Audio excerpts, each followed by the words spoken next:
Hello everyone, welcome back to my channel.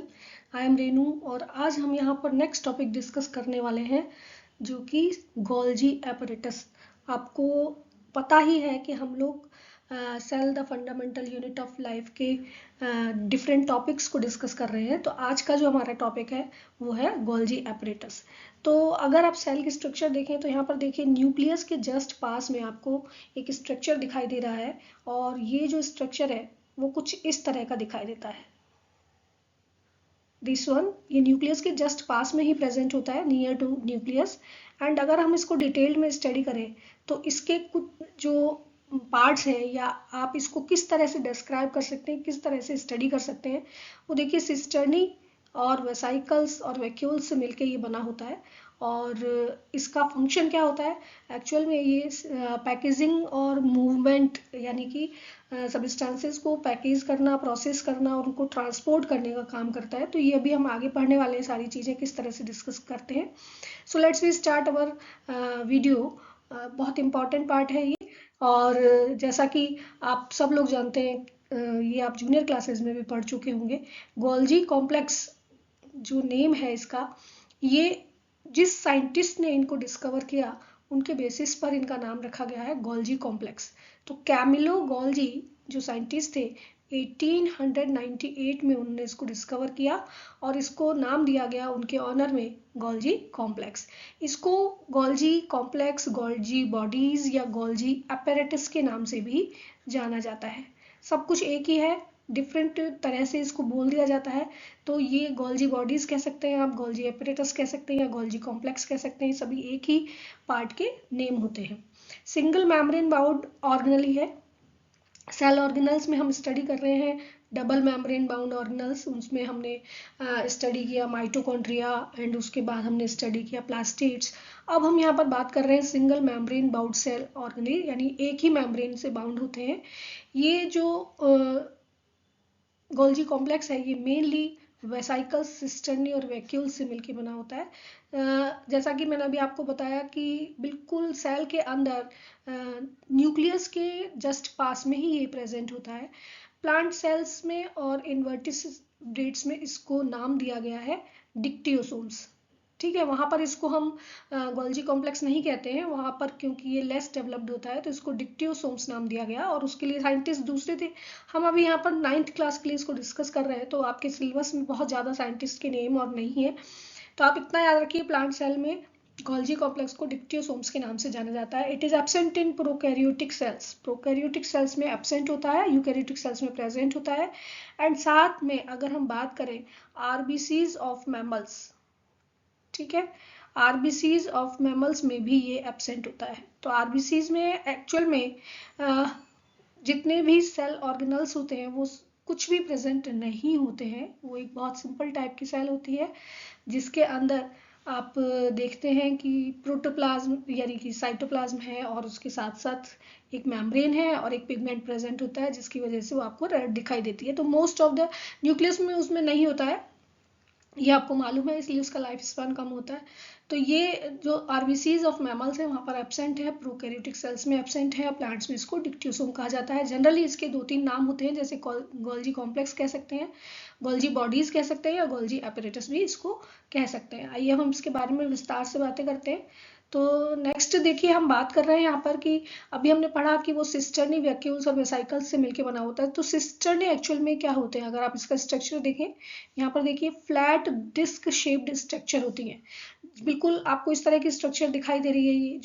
ये वाली जो स्ट्रक्चर होती है डिस्क शेप, मतलब इस तरह की स्ट्रक्चर्स होती हैं। और ये स्ट्रक्चर्स एक दूसरे के ऊपर किस रूप में, अगर आप इनको देखें तो ये एक स्टैक के रूप में प्रेजेंट होती है, एक ढेरी बना लेते हैं। तो ये जो स्टैक्स होते हैं वो एक दूसरे के पैरेलल होते हैं। इनकी 2 फेजेस होती हैं, एक फेज कहलाती है सिस फेज, ये देखिए यहाँ पर आपको दिखाई दे रही है कॉनकेव फेज जो होती है ये सिस फेज कहलाती है। और कॉनकेव दिखाई दे रही है स्ट्रक्चर आपको, ये वाली जो फेस है इसको हम कहते हैं सिस फेस। और ये कॉन्वेक्स वाली जो फेस होती है इसको हम क्या कहते हैं, ट्रांस फेस कहते हैं। ठीक है, ये साइड न्यूक्लियस से दूर होती है और ये वाली जो सिस फेस होता है ये प्लाज्मा सिस फेज जो होता है वो न्यूक्लियस की तरफ होता है और ये न्यूक्लियस से दूर यानी कि प्लाज्मा मेम्ब्रेन की तरफ इसका फेस होता है। एंड ये जो सिस फेज होती है इसको हम क्या कहते हैं, फॉर्मिंग फेज भी कहते हैं। This phase is also known as forming phase, क्योंकि यहाँ पर जो वेसाइकल्स होती हैं वो आ रही है एंडोप्लाज्मिक रेटिकुलम से और इसके अंदर एंटर हो रही है, तो यहाँ पर जो भी प्रोसेसिंग होती है उसका काम होता है, इसलिए इसको हम क्या कहते हैं, सिस फेज या फॉर्मिंग फेज भी इसको कहा जाता है। जबकि आपकी जो ट्रांस फेज होती है ये क्या कहलाती है, मैच्योरिंग फेज कहलाती है, क्योंकि यहाँ से जो भी मटेरियल बनाया है उसको प्रोसेस किया गया है वो आगे ट्रांसपोर्ट हो जाता है, मैच्योरिंग फेज इसको कहते हैं। क्लियर? तो इस तरह से सिस फेज और ट्रांस फेज दो फेजेस हैं आपके पास। सिस फेज का नाम फॉर्मिंग फेज भी कहा जाता है, न्यूक्लियस की तरफ होती है ये, और ट्रांस फेज को मैच्योरिंग फेज या इसको हम कहें कि प्लाज्मा मेम्ब्रेन की साइड में इसका फेस होता है। इसके अलावा हम बात कर रहे हैं यहाँ पर, देखिए ये राउंड जो बॉडीज आपको दिखाई दे रही हैं ये वेसाइकल्स कहलाती हैं। गोल गोल जो आपको स्ट्रक्चर दिखाई दे रही है स्फेरिकल बॉडीज, ये वेसाइकल्स कहलाती हैं। ये वेसाइकल्स कहाँ से आ रही हैं, ये वेसाइकल्स आ रही हैं आपके पास एंडोप्लाज्मिक रेटिकुलम से। इनके अंदर स्पेशल टाइप के सब्सटेंसेज या आप कह सकते हैं कि स्पेशल टाइप के केमिकल्स प्रेजेंट होते हैं, मेनली वो प्रोटीन हो सकते हैं। और ये दो तरह की होती हैं जिनको हम कहते हैं smooth vesicles and coated vesicles. इनके बारे में डिटेल आप नेक्स्ट सीनियर अपनी क्लासेस में पढ़ेंगे। तो वेसाइकल्स मेनली एक राउंड स्फेरिकल बॉडीज होती हैं जिनके अंदर कुछ केमिकल स्टोर्ड होते हैं, और वो फॉर्मेशन जो है वो कहाँ से हो रहा है, ईआर से हो रहा है। तो देखिए ईआर के ऊपर आपने पढ़ा था राइबोसोम्स, ये हम डिस्कस कर चुके हैं। ईआर राइबोसोम्स प्रेजेंट होते हैं एंड राइबोसोम्स जो होते हैं वो प्रोटीन सिंथेसिस में हेल्प करते हैं। ठीक है, तो ईआर से ही ये निकल कर आती हैं और जब ये फॉर्म होती है तो इनके अंदर प्रोटीन जो होता है वो फील्ड होता है। तो जो भी केमिकल सब्सटेंस उनके अंदर प्रेजेंट है वो प्रोटीन है। उसके बाद ये इनके साथ फ्यूज हो जाती हैं सिस्टर्नी के साथ, और इसके बाद यहाँ पर इनकी प्रोसेसिंग होती है, और फिर नेक्स्ट जब ये इसमें से आगे जाती हैं तो फिर क्या होती है, वो सिक्रीटरी वेसाइकल्स कहलाती हैं। ठीक है, ये जो वेसाइकल्स होती हैं ये सिक्रीटरी वेसाइकल्स कहलाती हैं, जो कि बाहर निकलती हैं और फिर वो ट्रांसपोर्ट कर दी जाती हैं प्लाज्मा मेम्ब्रेन से बाहर, आउटसाइड द साइटोप्लाज्म। क्लियर? तो इस तरह से ये फॉर्मेशन होता है, ये अभी हम आगे डिस्कस करने वाले हैं। नेक्स्ट हम बात करते हैं थर्ड पार्ट इसका, जिसको हम कहते हैं वैक्यूल्स। वैक्यूल्स जो होते हैं वो फ्यूजन ऑफ वेसाइकल से मिलकर बनते हैं, यानी 2 या 3 जो वेसाइकल्स हैं वो फ्यूज हो जाती हैं और वैक्यूल्स को फॉर्म करती हैं। उनके अंदर भी डिफरेंट टाइप के केमिकल्स फील्ड होते हैं जिनको हम आगे पढ़ेंगे। अब देखिए functions of Golgi complex. Golgi complex के मेन फंक्शंस क्या होते हैं, स्ट्रक्चर हमने पढ़ लिया, किस तरह से वर्क करता है वो हमने देख लिया। अब यहाँ पर देखने वाले हैं कि गोल्जी कॉम्प्लेक्स के मेन फंक्शंस क्या होते हैं। तो गोल्जी कॉम्प्लेक्स एक्चुअल में फॉर्मेशन ऑफ लाइसोसोम्स में हेल्प करते हैं। लाइसोसोम्स अभी हम नेक्स्ट टॉपिक में लेने वाले हैं। Lysosomes are known as suicidal bags. तो एक तरह की सैक लाइक स्ट्रक्चर होती है जिनके अंदर हाइड्रोलाइटिक एंजाइम्स का फील्ड होते हैं, तो वो यहीं से फॉर्म होते हैं। ये जो पिंचिंग ऑफ हो रही है ना, इस तरह से ये जो वेसाइकल्स फॉर्म हो रही हैं, न्यू वेसाइकल्स लाइसोसोम बनाती हैं। तो इसी तरह से अगर हम कहें कि इनका जो मेन फंक्शन है वो सिंपल शुगर्स को कॉम्प्लेक्स शुगर्स में कन्वर्ट करना, यानी कि यहाँ से जो भी फॉर्मेशन हो रहा है एंडोप्लाज्मिक रेटिकुलम से, उनको कॉम्प्लेक्स सब्सटेंसेस में कन्वर्ट करते हुए अपने अंदर स्टोर करके रखना, ये भी इनका एक मेन फंक्शन होता है। इसके अलावा इनका जो फंक्शन है उसमें हम डिस्कस कर सकते हैं कि ये प्रोसेसिंग करती हैं सब्सटेंसेस का, स्टोर करती हैं उनको अंदर, पैकेज करती हैं और ट्रांसपोर्टिंग में हेल्प करती हैं जो सब्सटेंसेस ईआर से फॉर्म होकर इनके अंदर आते हैं, and helps in formation of plasma membrane. Plasma membrane आपको मालूम है बायोलिपिड लेयर से मिलकर बनी होती है और प्रोटीन का फॉर्मेशन होता है। तो जो भी ईआर से बनने वाले सब्सटेंसेस हैं, एंडोप्लाज्मिक रेटिकुलम से जो सब्सटेंसेस फॉर्म होते हैं, तो आपको मालूम है एंडोप्लाज्मिक रेटिकुलम का मेन फंक्शन होता है बायोजेनेसिस, यानी फॉर्मेशन ऑफ जो आपकी बायोलॉजिकल मेम्ब्रेन्स होती हैं उनका फॉर्मेशन करना। बायोजेनेसिस जो है वो इसका फंक्शन होता है एंडोप्लाज्मिक रेटिकुलम का। तो प्लाज्मा मेम्ब्रेन के फॉर्मेशन में ये कैसे हेल्प करते हैं, क्योंकि जो भी सब्सटेंसेस आते हैं वो स्टोर हो जाते हैं, इनके बाद प्रोसेसिंग होती है और उसके बाद वो रिलीज कर दिए जाते हैं सेल मेम्ब्रेन की तरफ। तो इस तरह से उनके फॉर्मेशन में हेल्प करते हैं।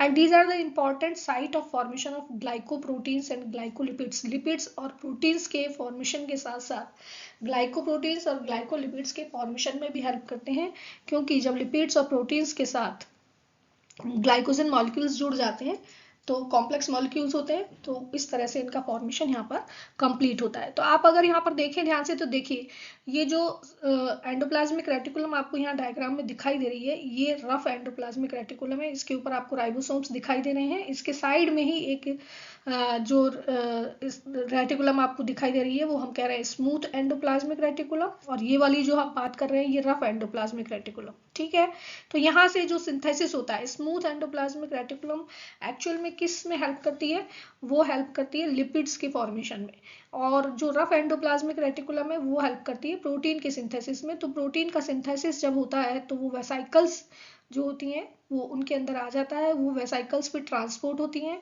और ट्रांसपोर्ट होने के बाद वो सिस फेज की तरफ आती हैं, वहां पर वो फ्यूज हो जाती है सिस्टर्नी के साथ, और सिस्टर्नी के साथ फ्यूज होने के बाद उनके अंदर प्रोसेसिंग होती है, जो डिफरेंट टाइप के सब्सटेंसेस वहां पर फॉर्म होते हैं वो फिर ट्रांस फेज में पिंच ऑफ हो जाते हैं, यानी कि वहां से फिर वेसाइकल्स का फॉर्मेशन हो जाता है। ये देखिए यहाँ एक नई वेसाइकल फॉर्म हो रही है, और इस तरह से वो नेक्स्ट आगे की तरफ प्लाज्मा मेम्ब्रेन की तरफ मूव कर जाती है, और इस तरह से जो भी सब्सटेंसेस फॉर्म हुए रफ एंडोप्लाज्मिक रेटिकुलम या स्मूथ एंडोप्लाज्मिक रेटिकुलम से, उनका स्टोरेज किया, स्टोरेज के बाद प्रोसेसिंग हुई, प्रोसेसिंग के बाद उनकी पैकेजिंग हुई, यानी कि एक वेसाइकल बन गई, न्यू वेसाइकल्स फॉर्म हो गई, और उसके बाद उसको ट्रांसपोर्ट कर दिया गया किधर की तरफ, सेल मेम्ब्रेन की तरफ। तो इस तरह से ये इसका मेन इंपॉर्टेंट फंक्शन होता है गोल्जी कॉम्प्लेक्स का, processing, storing, packaging and transporting of substances produced by the ER to the plasma membrane और द सेल मेम्ब्रेन। क्लियर?